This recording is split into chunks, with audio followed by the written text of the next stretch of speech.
Cabinet committee on security की बैठक दूसरे दिन हुई। उसमें कड़े फैसले लिए गए और उन फैसलों के कारण जो है वो पाकिस्तान तिलमिलाया। अभी युद्ध तो शुरू हुआ ही नहीं, पाकिस्तान तिलमिलाया हुआ है।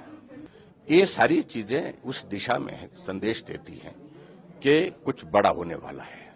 देश इंतजार कर रहा है, बेसब्री से इंतजार कर रहा है। हर नागरिक के मन से दिल की भावनाएं जो निकल रही हैं वो एक ही निकल रही हैं कि पाकिस्तान को सबक सिखाना चाहिए। और मुझे पूरा भरोसा है निश्चित रूप से पाकिस्तान को ऐसा सबक मिलेगा जो जिंदगी भर वो भूल नहीं पाएगा। वहां कांग्रेस के नेता ऐसे लगते हैं, ऐसे बोल रहे हैं जैसे कि वो भारत के साथ नहीं पाकिस्तान के साथ खड़े हैं। ये मैं समझता बहुत दुर्भाग्यपूर्ण है। और पिछले कल जो सोशल मीडिया हैंडल में जिस प्रकार से एक तस्वीर डाली गई जो हेडलेस थी और उसमें एक वो बहुत मैं समझता हूं कि वो नीचता का एक बहुत बड़ा उदाहरण अपनी सोच का उन्होंने दिया है। देखिए, एक बात को लेकर के सबसे पहले तो मैं संवेदना व्यक्त करता हूं सभी परिवारों के प्रति जिनने परिवार के सदस्य खोए हैं। और मैं प्रधानमंत्री नरेंद्र मोदी जी के नेतृत्व में ये मजबूत भारत मजबूती के साथ आगे बढ़ रहा है और पूरी दुनिया के नेताओं ने, पूरी दुनिया के देशों ने भारत के साथ इस वक्त जो है वो सॉलिडेरिटी शो की है, इस घटना की निंदा की है। और जिस प्रकार से प्रधानमंत्री जी विदेश की अपनी यात्रा छोड़ करके तुरंत वापस आए, गृह मंत्री जी दिल्ली से सीधे श्रीनगर पहुंचे, श्रीनगर जाकर के मौके पर भी गए। कैबिनेट कमेटी ऑन सिक्योरिटी की बैठक दूसरे दिन हुई। उसमें कड़े फैसले लिए गए और उन फैसलों के कारण जो है वो पाकिस्तान तिलमिलाया। अभी युद्ध तो शुरू हुआ ही नहीं, पाकिस्तान तिलमिलाया हुआ है। इसका अपना आपके एक बहुत बड़ा संदेश है। और आज मैं इस बात को मैं जरूर कहना चाहता हूं, आज जो महत्वपूर्ण बैठकें, जो 4 बैठकें रखी गई है, एक cabinet committee on security, cabinet committee on economic affairs, cabinet committee on parliamentary affairs और उसके बाद कैबिनेट मीटिंग।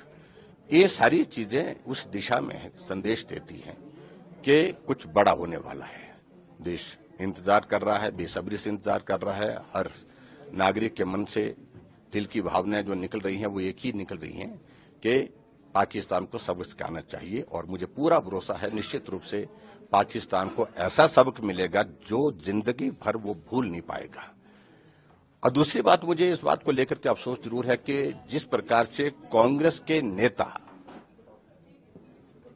टिप्पणियां कर रहे हैं, हल्की टिप्पणियां, जब देश एक ऐसे दौर में से गुजर रहा है जहां देश का हर नागरिक देश के साथ खड़ा है, देश के प्रधानमंत्री जी के साथ खड़ा है, वहां कांग्रेस के नेता ऐसे लगते हैं, ऐसे बोल रहे हैं जैसे कि वो भारत के साथ नहीं पाकिस्तान के साथ खड़े हैं। ये मैं समझता बहुत दुर्भाग्यपूर्ण है।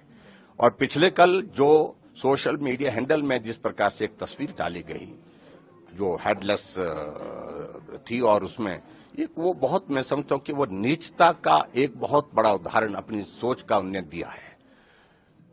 और जब उन्होंने देखा कि पूरे देश भर में थू थू हुई उस सारी घटना को लेकर के फिर शाम को उसको अपने ट्विटर हैंडल से उसको डिलीट किया। और ये हमारा मानना है कि वो राहुल गांधी की सहमति के बिना नहीं है, क्योंकि उस व्यक्ति की सोच ही इस तरह की है। को पाकिस्तान पार्लियामेंट में भी काफी उछाला गया, अब काफी ज्यादा उछाला गया। तो इसलिए मैं आपको बता रहा हूं कि ये बहुत दुर्भाग्य है। राजनीति करने का अवसर आएगा, करिए। आपको सत्ता हासिल नहीं हो पा रही है, कई वर्षों से नहीं हो पा रही है, इसका जो है इसकी भड़ास से इस प्रकार से मत निकालिए। और ऐसी सूरत में हिमाचल प्रदेश के जो नेता हैं, जो मुख्यमंत्री के नियंत्रण में है ही नहीं, एक नेता तो इतनी बहुत इस तरह की हरकतें करते हैं कि जैसे वो मंत्रिमंडल का तो मैं कुछ एक सम्मान होता है, एक मंत्रिमंडल जिम्मेवारी के साथ कहता है। मंत्री जब कोई बात कहता है कभी भी उन्हें जिम्मेवारी के साथ कहा नहीं, एक बार नहीं अनेकों बार उन्होंने ऐसी ऐसी बातें कह दी जिसके कारण सरकार की फजीयत हुई है। और अभी जिस प्रकार की भाषा उन्होंने इस्तेमाल की है, मैं समझता हूं वो बहुत दुर्भाग्यपूर्ण है। और मुख्यमंत्री को संज्ञान लेना चाहिए कि वो मंत्रिमंडल में रहने के लायक है कि नहीं है। इस बात को सुनिश्चित करना चाहिए। जो देश की इस परिस्थिति में इस तरह की बातें करे, इस तरह की टिप्पणी करे देश की सेना के ऊपर, देश के सरकार के ऊपर। और उसके बाद 2 मंत्री हैं, एक और मंत्री भी है जो वरिष्ठ मंत्री है, मैं उनके नाम लेने का आवश्यक नहीं समझा। दोनों ने उनकी तो उम्र के हिसाब से मुझे लगता है कि उसका इम्पैक्ट होता, आयु का एक इम्पैक्ट होता है, उस कारण से वो बोल रहे हैं, लेकिन अनावश्यक रूप से बोल रहे हैं। उनको ये मालूम होना चाहिए कि कांग्रेस की गवर्नमेंट में जब श्रीनगर में कोई आतंकवादी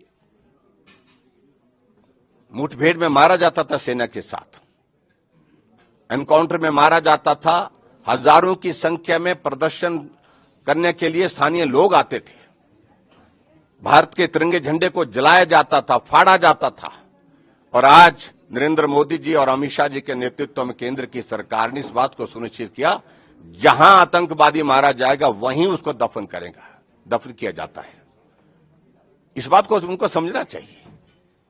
लेकिन ऐसी स्थिति में मैं यही कहूंगा कि हिमाचल प्रदेश, देवभूमि हिमाचल प्रदेश चट्टान की तरह नरेंद्र मोदी जी के साथ खड़ा है, देश के साथ खड़ा है, और देश आगे कार्रवाई के लिए बढ़ा है। और निश्चित रूप से उसमें बड़ा फैसला मुझे लगता है कि भारत लेने वाला है। और हमारा नेतृत्व नरेंद्र मोदी जी के रूप में मजबूत नेतृत्व हर फैसले को लेने के लिए सक्षम है। क्या आपको लगता है सर हम युद्ध की तरफ जा रहे हैं? तो मैं इस बात को लेकर के ये मेरा टिप्पणी करने का अधिकार क्षेत्र नहीं है। मैं ये कहूंगा कुछ बड़ा होने वाला है और पाकिस्तान को मुंह तोड़ जवाब मिलने वाला है। इस बार हिसाब किताब क्लियर कर बिल्कुल, मुझे लगता है कि पूरा हिसाब तक चुकता करेंगे। बेक, पिठी, अंटा, आंठू आदि समस्त दरजर एकमात्र तैल श्री संजीवनी पेन रिलीफ ऑयल। श्री संजीवनी लगैले जमा बिंदीवनी। श्री संजीवनी पेन रिलीफ ऑयल हर दर्द को समझे, रखे सबका ख्याल।